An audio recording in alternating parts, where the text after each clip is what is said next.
Boa noite, queridos. Paz e graça. Uma alegria de estar com os irmãos nessa noite. Muito bom que nós nos reunimos como um povo de Cristo, como um povo de Deus, e temos a oportunidade de louvá-lo na beleza da sua santidade. Nessa noite, irmãos, eu gostaria de mais uma vez relembrar os irmãos da obra de Cristo, da jornada que Cristo fez a este mundo e os impactos que tudo isso proporcionou para as nossas vidas. Queria convidá-los a abrir na primeira carta de Paulo a Timóteo, capítulo 3, versículos 14, 15 e 16.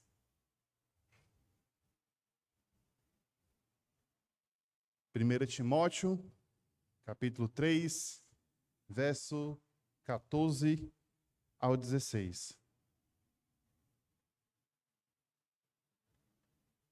Todos acharam, irmãos? Amém? Mesmo esperando encontrar-te em breve, escrevo-te estas coisas, para que, se eu demorar, saibas como deve proceder na casa de Deus, que é a igreja do Deus vivo, coluna e alicerce da verdade. Sem dúvida, grande é o mistério da fé. Aquele que se manifestou em carne foi justificado no Espírito, visto pelos anjos, pregado entre os gentios, crido no mundo, recebido acima na glória. Louvado seja o nome do Senhor. Santo Deus, te louvamos, ó Pai, por mais um momento que o Senhor nos concede de nos reunir como o corpo de Cristo e aprendermos e glorificarmos a Ti. Que este seja o momento, ó Pai, onde o Senhor seja tão somente exaltado. Amém. Irmãos, todos nós aqui cremos e sabemos que a palavra de Deus ela é maravilhosa na sua totalidade. Porém, existem versículos que você fica atônito, você fica perplexo, tamanha é aquela verdade, tamanha é aquela beleza, tamanha a profundidade daquele verso. Sem dúvidas, o verso 16, que nós acabamos de ler, é uma espécie desses versos, irmãos, que nós lemos e nós ficamos espantados, nós ficamos admirados, pois trata-se de um louvor à bendita pessoa do nosso Senhor Jesus.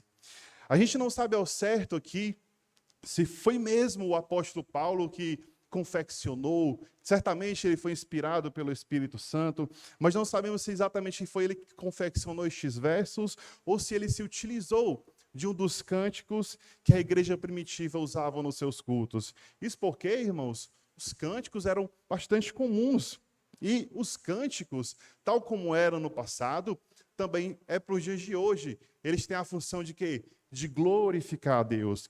Mas também, irmãos, os cânticos, eles têm a função de ensinar, de orientar. E aqui neste verso, nós vemos que essa ideia é ainda mais clara, pois nós temos aqui um hino de louvor à pessoa do Senhor Jesus Cristo, e que carrega, irmão, uma informação muito preciosa, muito extraordinária a respeito de Cristo. E a mensagem que eu gostaria de trazer essa noite está especificamente nesses versos, no verso 16.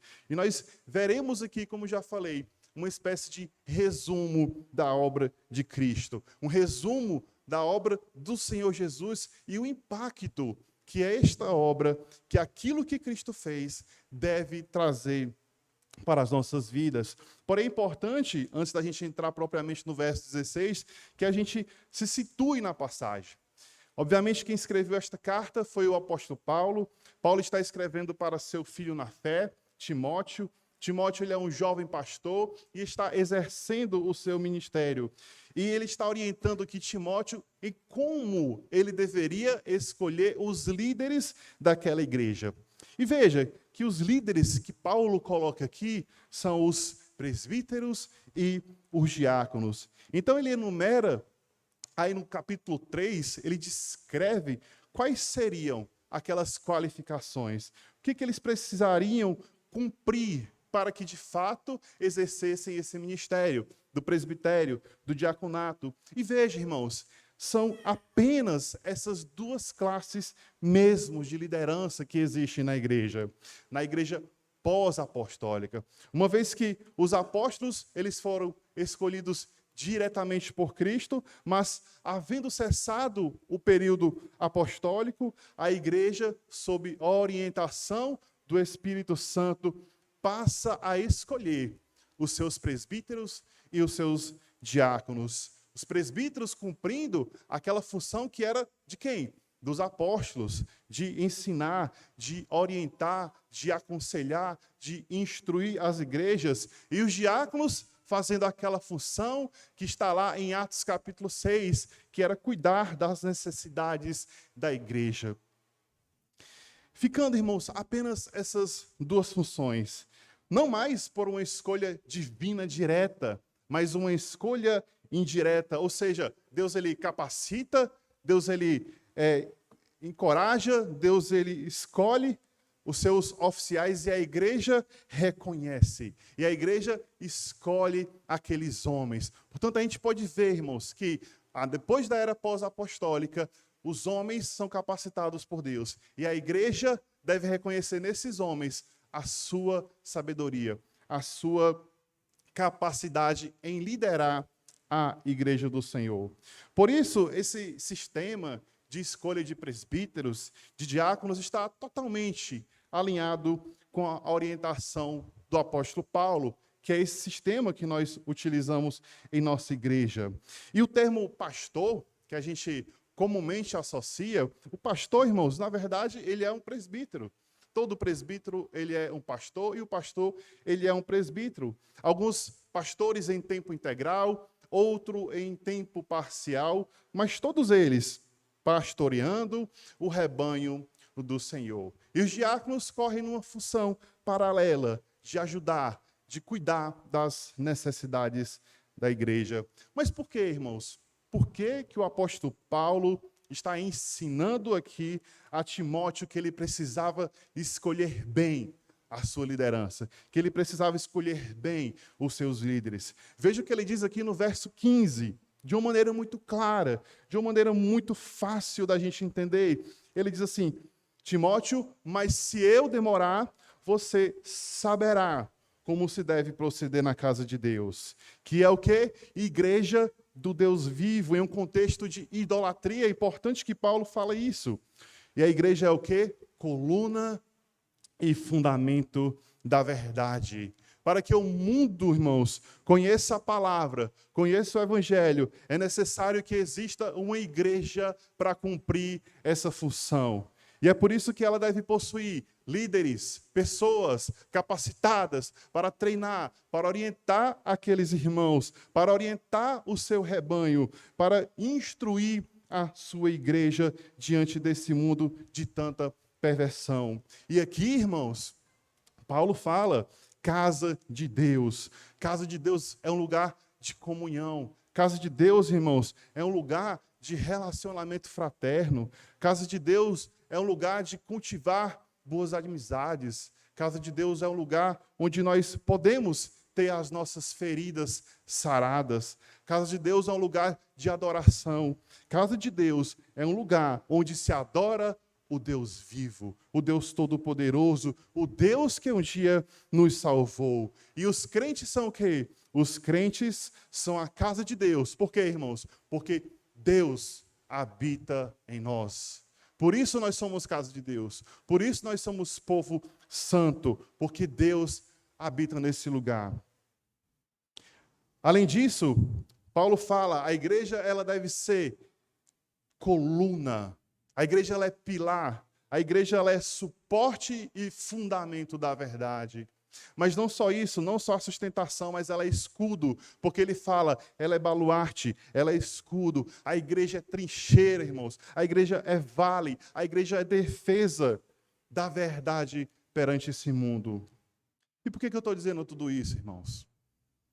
Irmãos, se já é difícil a gente manter uma igreja sadia, com líderes capacitados, com a igreja bem fundamentada no evangelho, diante de um mundo de tanta promiscuidade, diante de um mundo de tanta insanidade, diante de um mundo de tanta perversão. E ainda assim é difícil, cumprindo todos os requisitos bíblicos, que dirá, irmãos, daquelas igrejas que não se orientam com base nisso daqui. Que dirá daquelas igrejas que têm esquecido o verdadeiro ensino apostólico? E daí você pode perguntar assim, tá bom, irmãos? Irmão, se o que você está falando é verdade, como explicar a razão de tantas igrejas que não seguem o padrão doutrinário, que não seguem o padrão bíblico, estarem com os seus templos lotados de fiéis? O que explica pregadores que são, na verdade, coaches, homens travestidos de pastores, que são, na verdade, lobos, arrematarem tantos fiéis para os seus templos? Veja como a Bíblia ela é atualizada.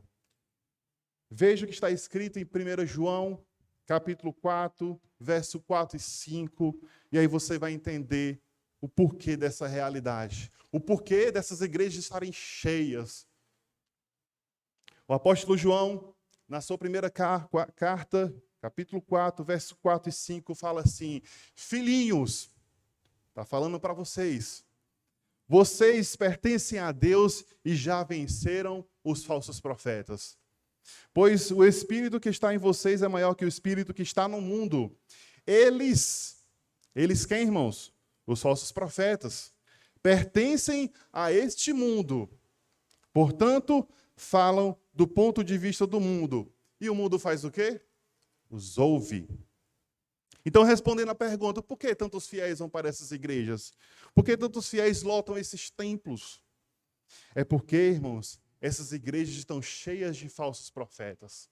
Essas igrejas estão cheias de homens que não estão mais comprometidos com a palavra de Deus. Essas igrejas estão cheias de homens que esqueceram o evangelho. Mas eles estão lá para quê? Para alimentar o ego das pessoas, para salvaguardar o pecado das pessoas. Eles colocam a palavra de Deus como item totalmente secundário e dizem que ela tem que ser atualizada. Esqueceram da centralidade do evangelho, que é Cristo Jesus. Mas não só por isso, irmãos. A culpa não é só desses falsos pastores. A culpa é também das pessoas. Porque as pessoas elas não querem mais ser confrontadas. As pessoas elas não querem mais ser exortadas. As pessoas elas não querem mais ouvir falar acerca dos seus pecados. As pessoas elas querem o quê?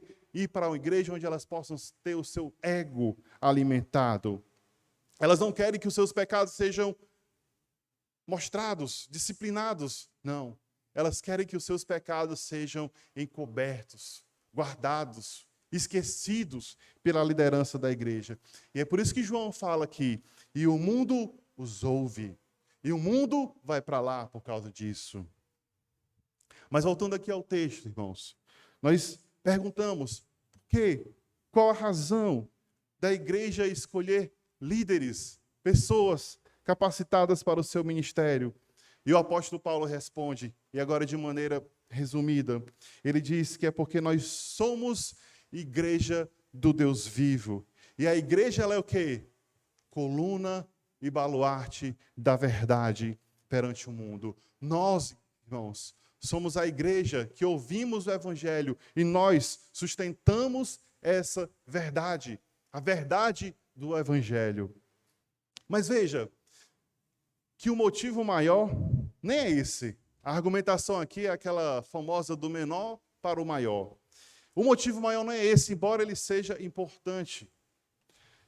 O maior motivo, irmãos, de haver essa preocupação em escolher pessoas capacitadas para conduzir a igreja do Deus vivo, é porque foi o próprio Cristo que fundou a igreja. É o próprio Cristo que estabeleceu a igreja. É o próprio Senhor Jesus que sustenta a igreja. Foi a Pedro que Cristo falou sobre esta pedra edificarei a minha igreja e as portas do inferno não prevalecerão contra ela. Então Cristo não apenas sustentou, Cristo não apenas edificou, mas Cristo deu orientações para que aquela igreja fosse bem conduzida, irmãos. E é por isso então que ele, depois de falar, olha, é Cristo o maior motivo da igreja estar onde está hoje. É por isso que ele então passa a descrever nos próximos versos a obra de Cristo. Como se estivesse falando assim para Timóteo, sabe por quê, Timóteo? porque Cristo fez isso aqui por vocês. Porque Cristo fez isso aqui pela Igreja Bíblica Monte Sião. E o que ele vai falar aqui agora, irmãos, representa uma espécie de resumo da obra de Cristo. Representa uma espécie da jornada que Cristo fez aqui neste mundo. Veja o verso 16. Eu vou ler só o início. Não há dúvida de que é grande o mistério da piedade.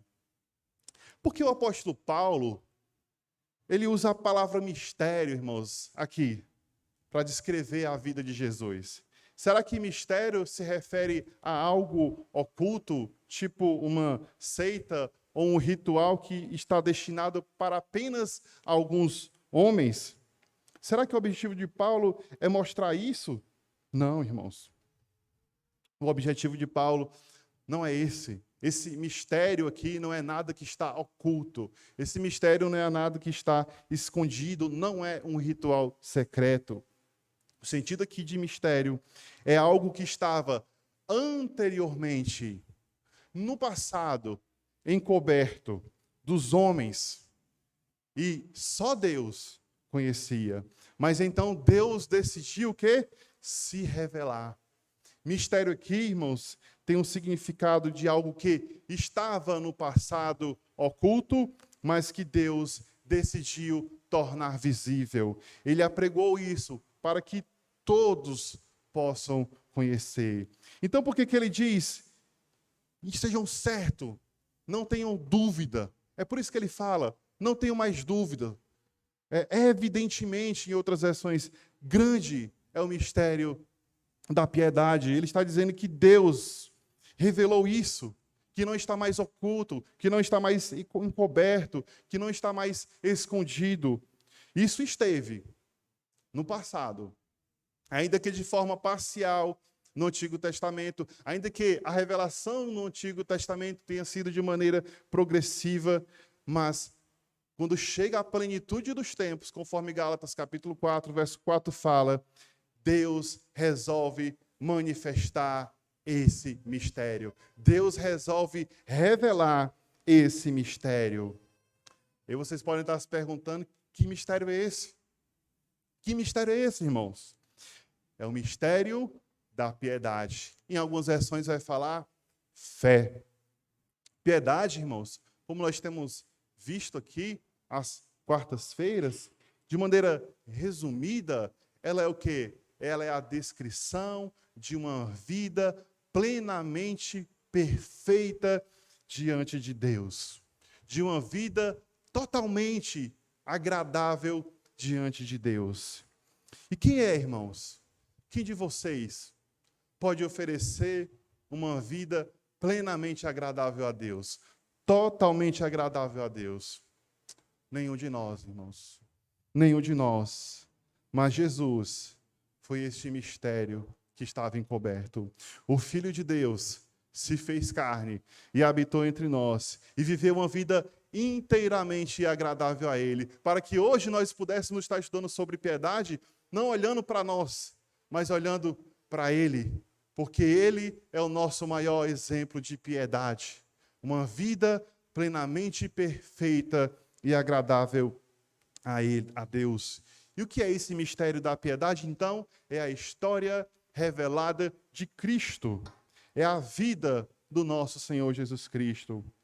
O verso 16 fala, Deus foi manifestado no corpo, justificado no Espírito, visto pelos anjos, pregado entre as nações, crido no mundo, recebido na glória. Como já foi falado aqui, estamos diante, provavelmente, de um cântico doutrinário. De um cântico entoado ali pela igreja primitiva, que, mais uma vez, os cânticos, eles tinham a função de glorificar a Deus, mas eles também serviam para instruir os membros da fé. Vale lembrar, irmãos, que aqueles irmãos lá do primeiro século, eles não tinham essa Bíblia aqui.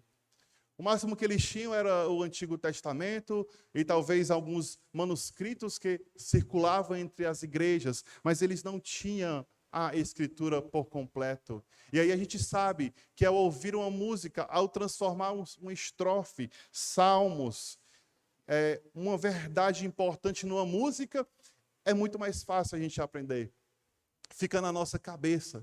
E é por isso que eles muitas vezes utilizavam de cânticos, mas cânticos que glorificavam, mas cânticos que ensinavam. E eram verdades essenciais para aquela igreja. E se você observar, irmãos, esse cântico tem justamente essa função, esse verso 16, que é manifestar as virtudes do nosso Senhor Jesus Cristo.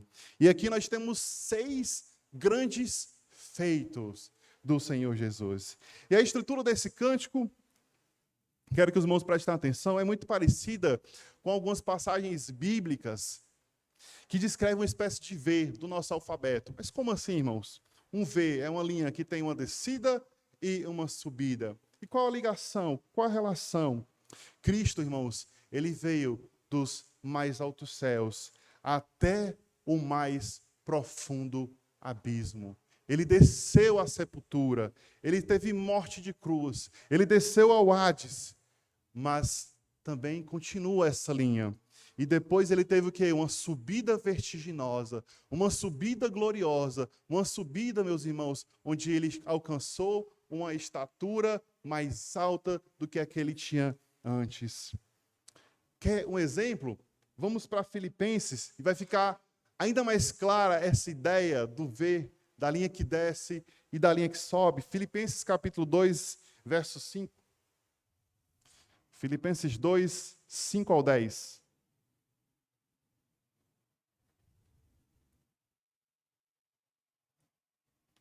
Essa passagem também descreve a obra de Cristo de uma maneira resumida, de uma maneira muito semelhante ao que nós estamos lendo aqui em 1 Timóteo capítulo 3. Paulo fala assim, olha, de sorte que haja em vós o mesmo sentimento que houve também em Cristo Jesus, que sendo em forma de Deus, não teve por usurpação ser igual a Deus. Agora olha só a descida.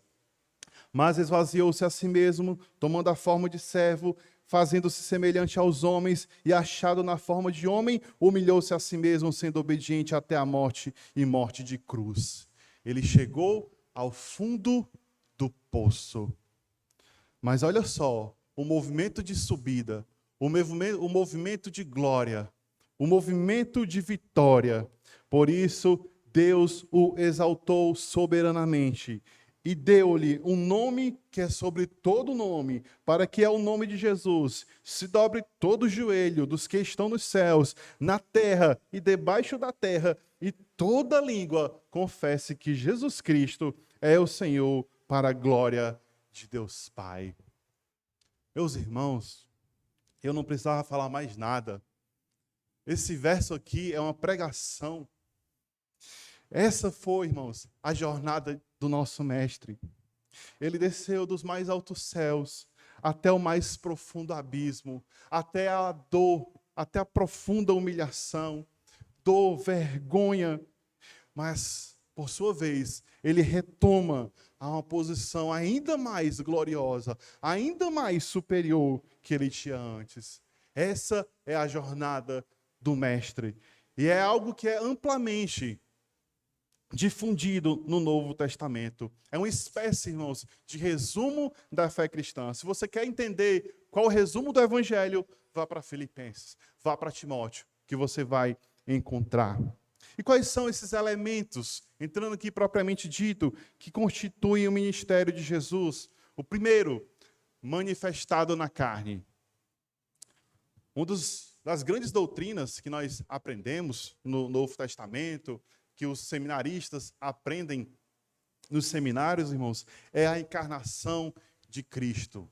Tem a divindade, mas tem a humanidade de Cristo. O apóstolo João fala que o Verbo se fez carne e habitou entre nós. Ele assumiu a natureza humana. Jesus não apenas se assemelhou a um homem e assumiu uma forma externa humana, fictícia, de um holograma, como os gnósticos falavam no primeiro século. Não, irmãos. Ele veio ao mundo através de um nascimento comum, Obviamente, a sua concepção foi divina, mas o seu nascimento foi comum.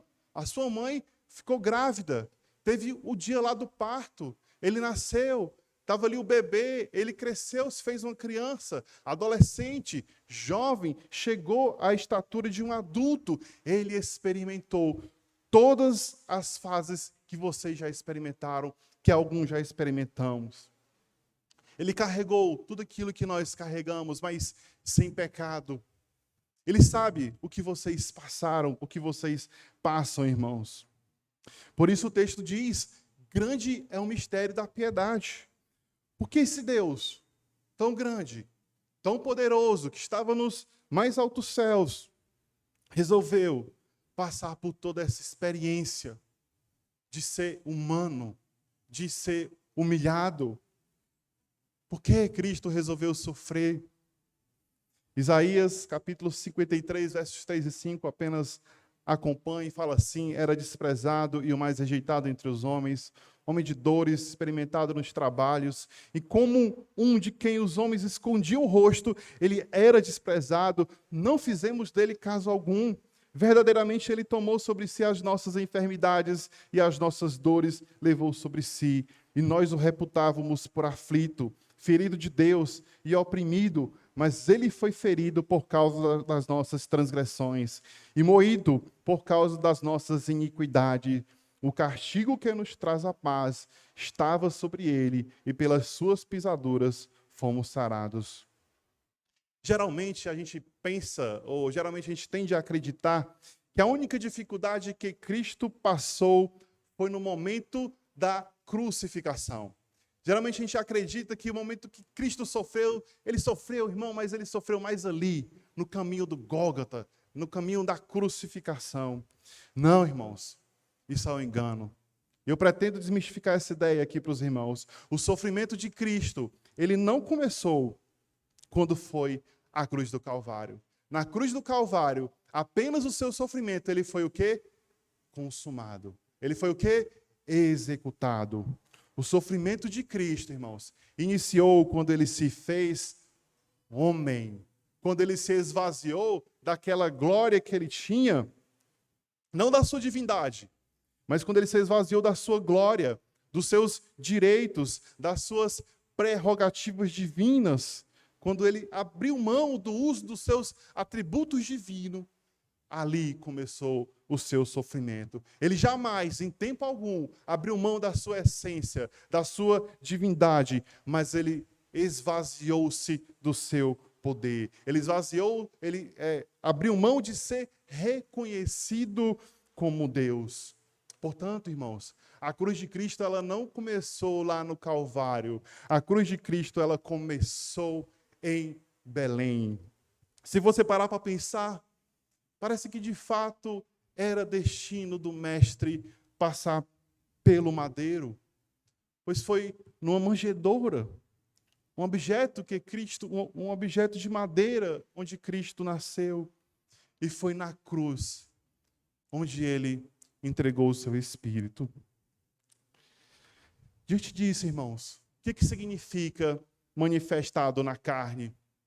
Significa que Cristo sofreu. E ele sofreu do início da sua vida até o fim. Cada passo que Cristo deu nesse mundo, mais próximo, ele sabia que estava do matadouro. Mas como ovelha muda, não abriu a sua boca. Cristo sabia, irmãos, da sua missão, desde o início, e onde ela iria culminar. Tem gente que é louca para saber do futuro. Tem gente que é doida para saber o que vai acontecer daqui a um dia, daqui a uns meses. Será que eu vou conquistar aquele trabalho? Será que eu vou me casar? Será que eu vou passar num concurso público? Será que eu vou me formar? As pessoas, geralmente, elas imaginam coisas boas a respeito do futuro. Mas pouca gente para e pensa, e com relação às coisas ruins? E com relação, irmãos, àquele acidente que pode acontecer com você? E com relação à doença que pode chegar? E com relação ao câncer que qualquer um de nós pode ser acometido. Ninguém para pensar nisso. Só pensa em coisas boas. Eu também só pensaria em coisas boas.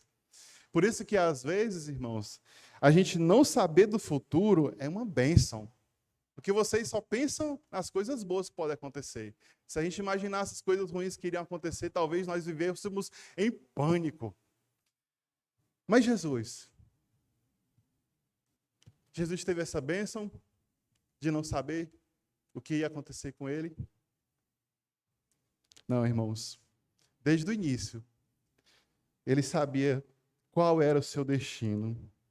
Então, irmãos, ele não foi crucificado só uma vez.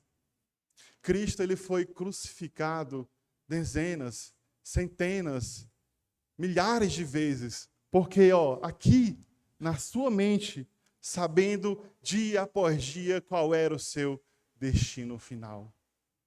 Consegue compreender? Consegue entender? Cristo, ele sabia, irmãos, que iria sofrer na cruz do Calvário. Mas em tempo algum, ele abriu mão de cumprir a sua missão. Ele foi até o fim, porque ele visualizava parte de seus filhos aqui, louvando e glorificando o nome dele. Isso é o que significa um homem padecer de dores. Isso é o que significa um homem de sofrimento. Grande é o mistério da piedade, de alguém com a estrutura da divindade do Mestre, mas que se sujeita a se tornar um homem tal como eu e você. Então, o primeiro elemento, irmãos, da vida de Cristo foi esse. E essa é uma verdade que deve sempre ser proclamada, que deve sempre ser lembrada, que ele foi manifestado na carne, ou seja, que ele sofreu. Mas veja que o segundo é a sua grande vitória. O segundo, irmãos, é o famoso V. Ele foi justificado no Espírito. Essa expressão, irmãos, aponta para a grande vitória de Cristo sobre a morte. Embora Satanás e os seus anjos tenham ali lhe ferido o calcanhar, ali na cruz, a derrota se tornou em vitória ao ser Cristo justificado em espírito. E essa expressão, ela não dá a ideia de que o Espírito tenha defendido Cristo ou a sua inocência, algo do tipo. Não é esse o ponto. O ponto aqui, irmãos, é que ao ressuscitar Jesus, e é por isso que foi justificado, e quem ressuscita é o Espírito, e já o mostro para os irmãos, significa que aquela morte valeu, que aquela morte ela foi legal, significa que a dívida de fato foi paga ao credor. E aí você pode perguntar, Cristo morreu para nos resgatar, mas para quem ele pagou esse resgate, irmãos? Será que ele pagou para Satanás esse resgate? Será que ele pagou para os demônios esse resgate? As igrejas, muitas igrejas assim acreditam, irmãos. Não, irmãos. Jesus não pagou esse resgate para Satanás. Então, para quem ele pagou? Quando Cristo morre ali na cruz, ele se oferece ao Pai para satisfazer plenamente a justiça de Deus. E ao ser ressuscitado pelo Espírito Santo, isso está então plenamente justificado, de maneira que todo o seu sofrimento não foi em vão, mas plenamente válido diante de Deus. Ao dizer ele na cruz, que todo escrito de dívida estava rasgado, tetelestai, está consumado, e ao morrer, 3 dias, ser ressuscitado, Deus estava dizendo, eu aceito o seu sacrifício. Em Romanos capítulo 8, verso 11, vai trazer a informação de que foi o Espírito que ressuscitou Jesus.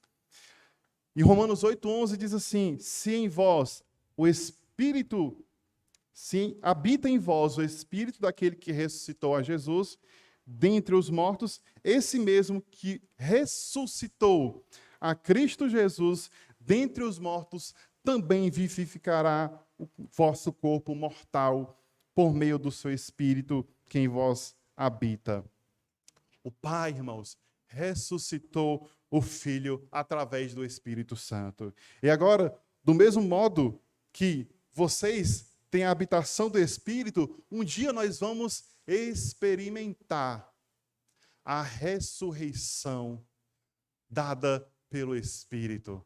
Veja que a ressurreição do Espírito é algo que vai acontecer caso você tenha morrido e Cristo volte. Mas nós, irmãos, já estamos experimentando as bênçãos do Santo Espírito. Por quê, irmãos? Porque é o Espírito Santo que dá vida. É o Espírito Santo, irmãos, que cumpre uma função que é bem específica na Trindade, que é o quê? Dar vida àqueles que estão mortos. Se você está morto, se você está vivendo seus delitos e pecados, saiba que somente o Espírito Santo pode lhe conceder vida. Logo, irmãos, justificado em Espírito é o quê? Ressuscitado pelo Espírito Santo. E se você parar para pensar, irmãos, faz totalmente sentido, porque o Espírito Santo ele esteve com Jesus do início ao fim. Ele foi concebido como, irmãos? Pelo Espírito. Ele realizava os seus prodígios e sinais através de quê, irmãos? Do Espírito. E ao ressuscitar, quem foi que ressuscitou Jesus? Foi o Espírito. E por que eu estou focando tanto o Espírito? Espírito é porque nós crentes poucas vezes valorizamos a presença do Espírito, irmãos. E o Espírito é aquele que dá vida. O Espírito é aquele que santifica. O Espírito é aquele que transforma os nossos corações. Até aqui nós temos duas palavras para descrever Cristo. A primeira é sofrimento. Ele foi manifestado na carne. A segunda é vitória. Ele foi justificado em espírito. E a terceira é senhorio. Ele foi o quê? Contemplado por anjos. O que será que Paulo, irmãos, está querendo dizer com isso? É uma expressão curiosa e é natural que você pergunte ao texto, e a gente deve perguntar ao texto, quem são, irmão, esses anjos aqui? Quem são, meus irmãos? Quando foi que isso aconteceu? E por que Paulo está falando disso, visto pelos anjos? Afinal de contas, os anjos estavam lá todos diante dele. Qualquer momento eles não poderiam contemplar Jesus, ver o Senhor. Mas é interessante que essa ideia manifestada na carne, justificada em espírito, tem um total sentido para ele falar, visto pelos anjos, e já os irmãos vão entender. Então eu creio que a melhor forma da gente entender esse verso aqui, irmãos, é dividir essa interpretação em duas partes. A primeira, ela complementa a segunda, elas se complementam, nenhuma faz oposição à outra. A primeira aqui, irmãos, tem a ver com os anjos bons, certo? Então, quando fala que ele foi visto pelos anjos bons. Eles contemplaram Jesus desde o início, desde aquela noite lá em Belém. Lá em Belém, o que foi que eles fizeram? Eles cantaram, glória a Deus nas alturas e paz na terra entre os homens a quem ele quer bem. Os anjos, desde o seu nascimento, eles estiveram ali. Eles foram testemunhas de que Jesus nasceu. E quando Jesus ressuscitou, são eles que vão lá no túmulo. São eles que estão lá e se encontram com Maria Madalena, se encontram com Pedro e anunciam, olha, ele não está mais aqui. Ele seguiu o seu caminho e vocês agora têm que se encontrar com ele. Ele ressuscitou. Então, irmãos, o sentido aqui de que os anjos o viram é que eles têm uma enorme vontade de conhecer mais a respeito da obra de Cristo. E aí, vou pedir para os irmãos abrir em 1 Pedro, capítulo 1, verso 10.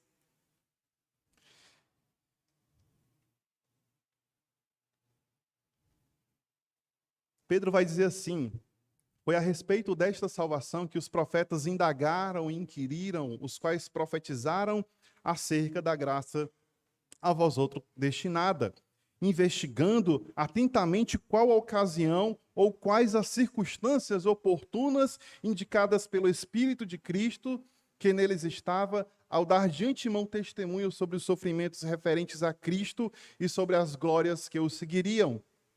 A eles foi revelado que, não para si mesmo, mas para vós outros, ministravam as coisas que agora vos foram anunciadas por aqueles que, pelo Espírito Santo enviado do céu, vos pregaram o Evangelho. E aí, note, coisas que os anjos anelam perscrutar.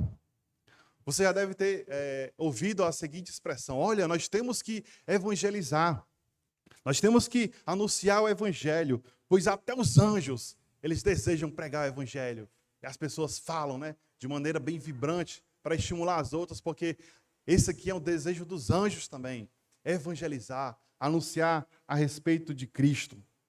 A verdade, irmãos, é que isso, apesar de ser, pode parecer até bonito, não está em nenhum lugar das Escrituras. Os anjos, eles não têm interesse, não é função deles, não é o anseio dos anjos proclamar o Evangelho. Quando o texto diz coisas que anjos anelam perscrutar, significa que eles querem entender mais, analisar de maneira ainda mais profunda para compreender esse mistério.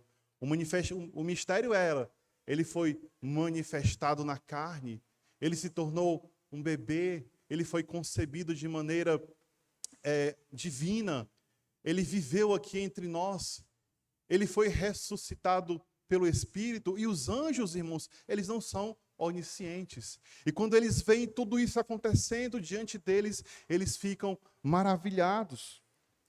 Então, veja como é simples entender. Nem os próprios anjos, reforçando mais uma vez, eles entendiam o Evangelho por completo. Antes que Jesus viesse, obviamente, cumprir a sua obra e cumprir a sua missão. Nem os anjos sabiam, irmãos, de todos aqueles detalhes que a gente vê na Escritura, que o Filho de Deus se tornaria carne, que ele habitaria entre nós, que o Filho de Deus iria para a cruz, iria ser humilhado, que o Filho de Deus ressuscitaria ao terceiro dia. Os anjos não tinham esse entendimento de maneira completa. Mas quando tudo isso aconteceu, quando eles viram ali aquele mistério sendo revelado para eles também, eles ficaram maravilhados. A gente está estudando aqui temor aos sábados. Eu arrisco a dizer que eles ficaram atemorizados, mas no sentido bom, no sentido assim de glória e majestade que eles estavam vendo, irmãos. E por que a gente não se admira com tudo isso aqui, se os anjos, seres muito mais sublimes, muito mais santos do que vocês, por que eles admiram a obra de Cristo e a gente não? Eles anelam perscrutar, anelam compreender, anelam entender, irmãos, como tudo isso aconteceu. Isso é o sentido contemplado por anjos, visto por anjos. Eles sempre estiveram presentes, como quem estivesse ali querendo compreender mais das grandezas do Evangelho. Não sei se você já se deu conta, mas na história da redenção, na história da revelação, nós estamos acima dos anjos.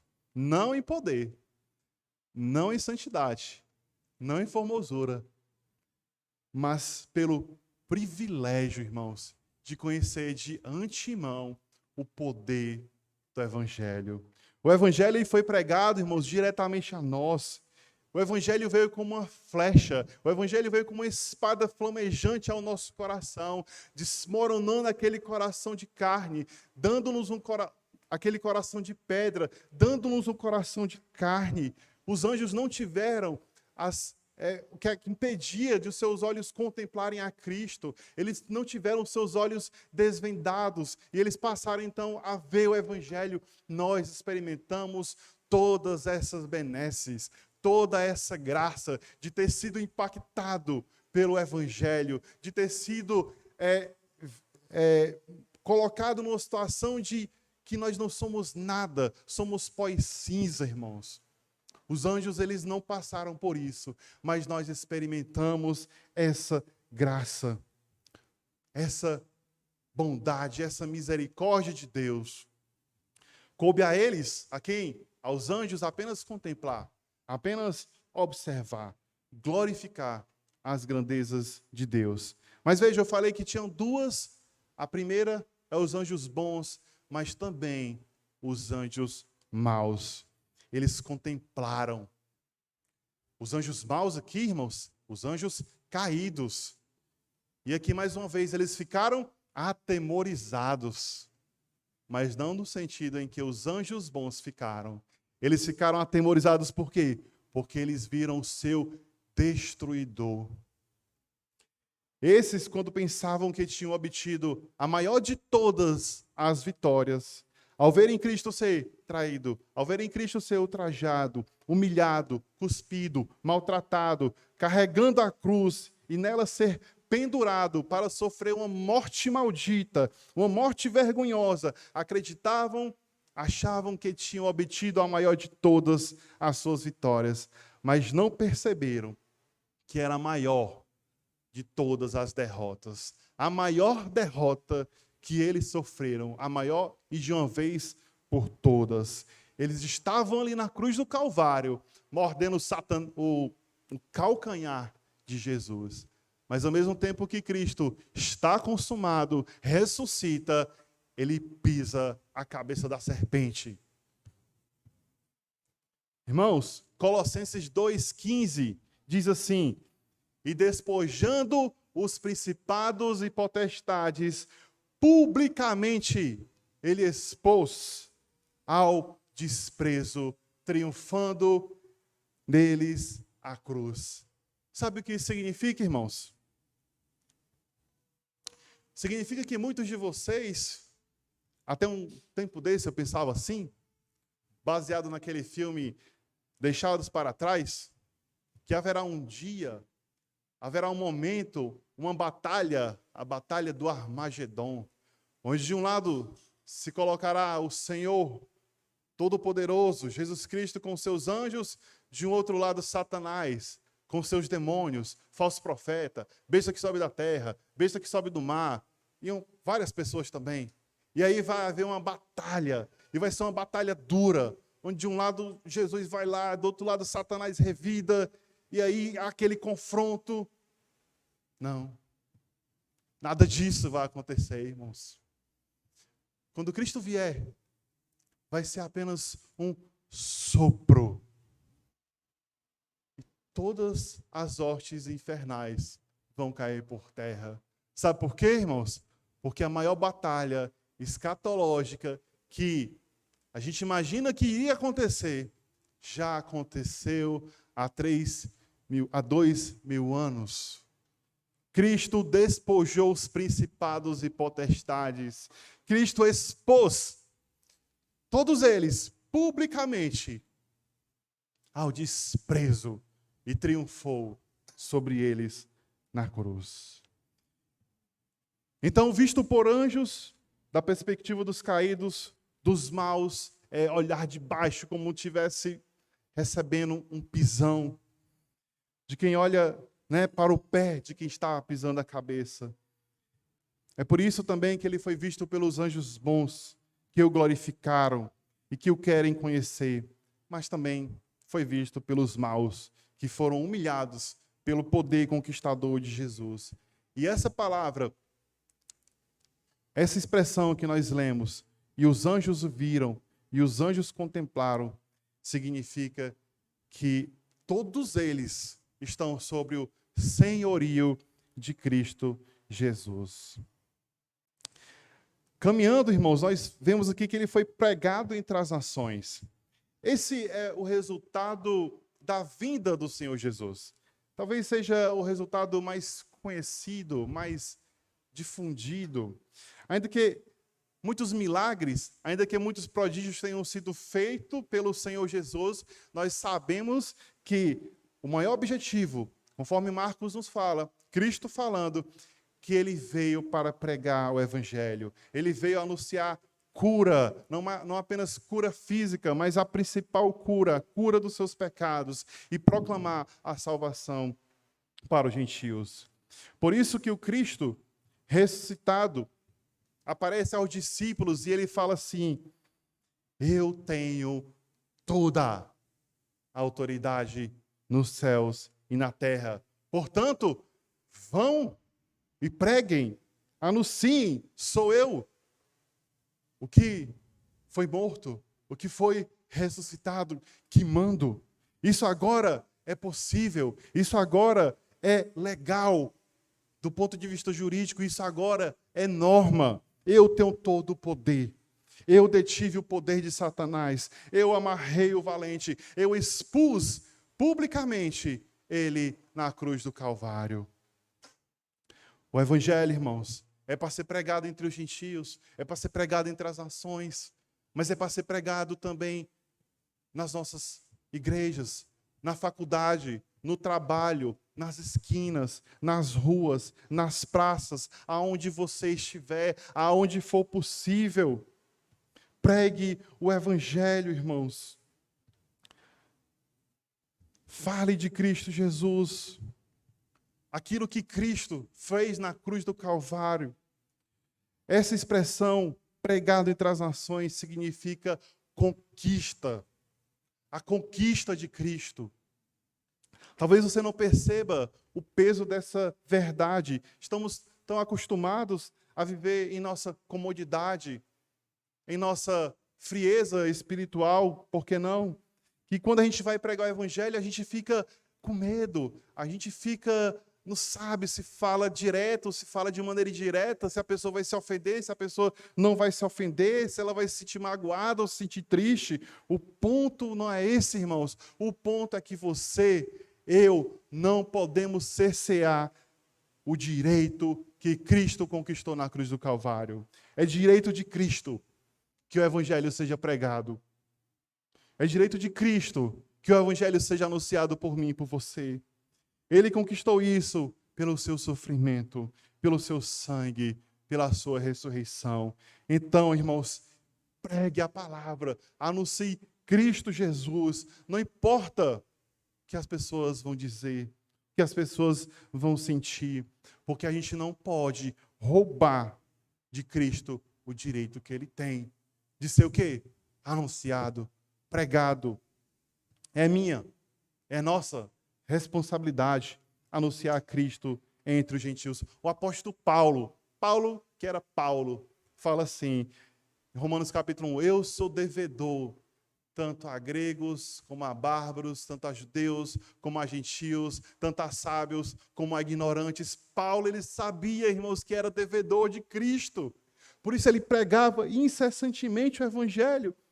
Em outra ocasião, na cidade de Corinto, o Senhor chega para Paulo e fala assim, não temas, Paulo, mas fala, não te cales, porque eu sou contigo, ninguém te lançará a mão de ti, pois tenho muito povo aqui nessa cidade. Devemos anunciar Cristo, irmãos. Por quê? Porque é direito dele, não das pessoas, não do mundo. O direito de que o Evangelho seja pregado é tão somente do Senhor Jesus Cristo. Ele conquistou isso na cruz do Calvário. Agora, sabe o que é mais extraordinário nisso tudo, irmãos? Não é apenas, Cristo não apenas conquistou o direito de que o Evangelho seja pregado, mas Cristo, irmãos, garante a eficácia, a eficiência, a garantia de que aquele Evangelho que vai ser pregado, ele vai ser o quê? Olha o que o verso diz, crido no mundo. O Evangelho, irmãos, é poder de Deus para a salvação, para todo aquele que nele crê. A eficácia da pregação não está em mim, não está em você, tampouco no método que eu utilizo, tampouco na minha denominação, se eu sou batista, presbiteriano, pentecostal, arminiano, calvinista. Não, irmãos. Se eu faço apelo, se eu não faço apelo, não. A eficácia está no fato de que o evangelho, ele é poder de Deus para destruir todas as fortalezas do coração humano. Quando ele é pregado, irmãos, a garantia é o próprio Deus. Por isso que, ao evangelizar, a gente não deve se preocupar com os resultados.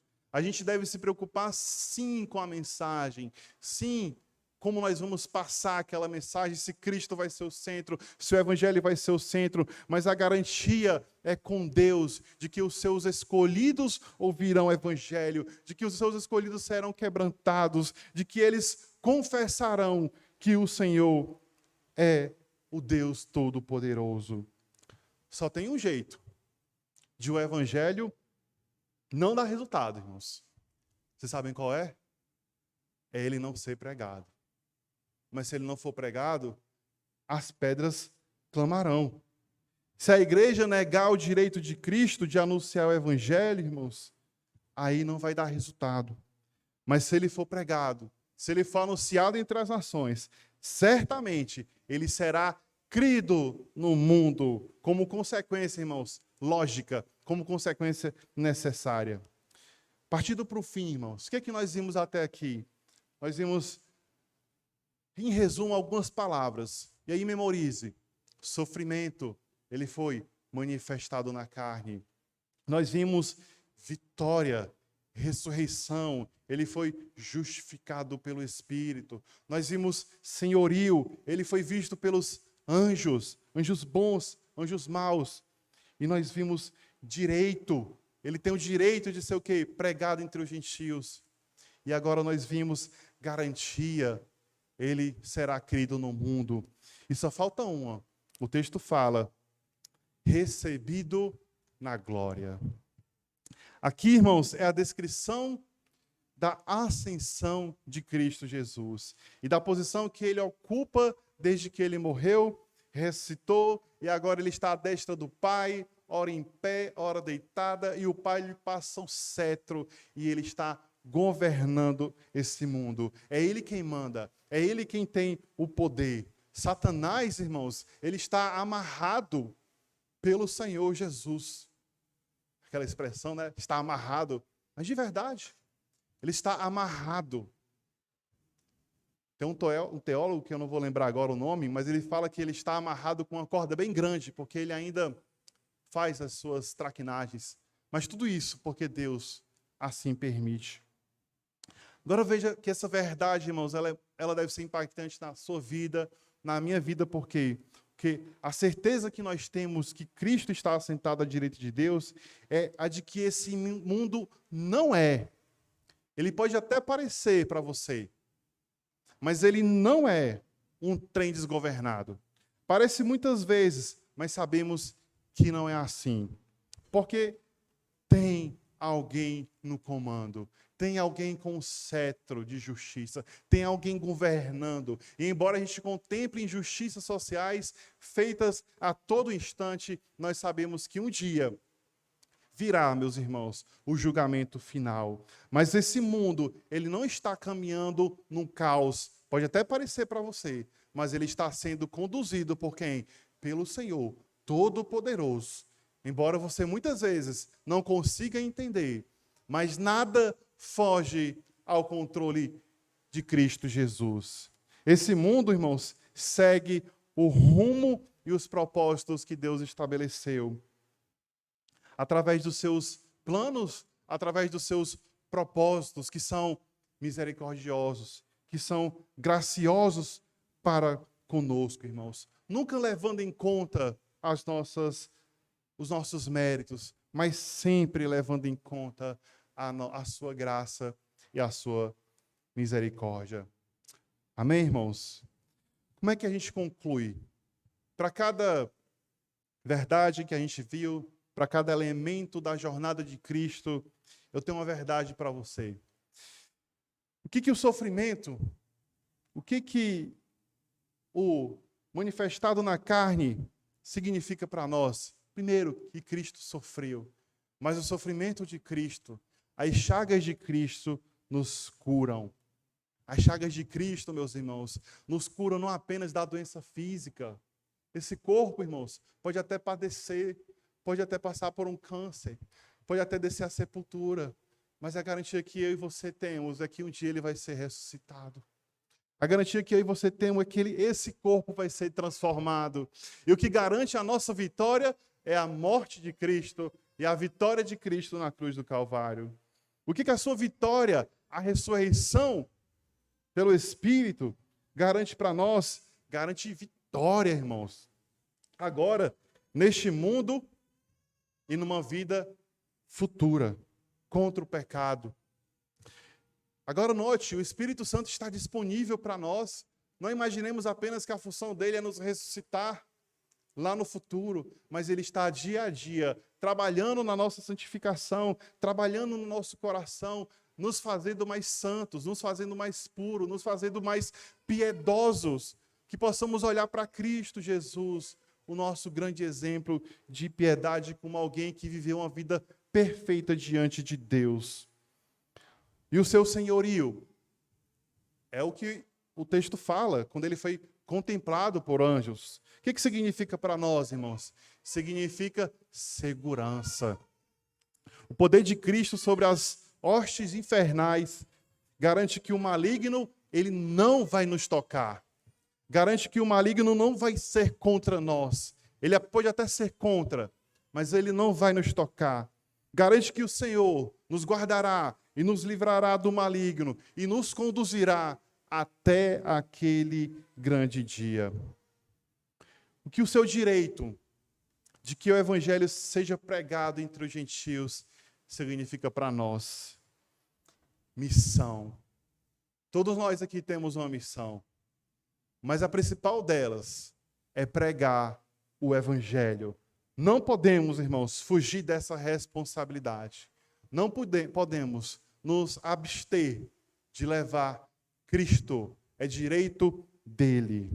O que sua garantia, crido no mundo, significa para nós, irmãos? Significa descanso.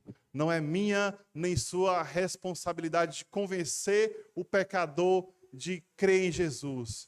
A minha e a sua missão é o quê? Levar a mensagem. Quem vai destronar as fortalezas do coração humano vai ser o Espírito Santo. E por fim, o que o seu estado de glória, assentado diante de Deus, significa para nós? Futuro, irmãos. Futuro. Há um futuro. Apesar de você observar todo o caos deste mundo, todas as mazelas da sociedade, todas as injustiças sociais, existe esperança. Esse mundo não é um trem desgovernado.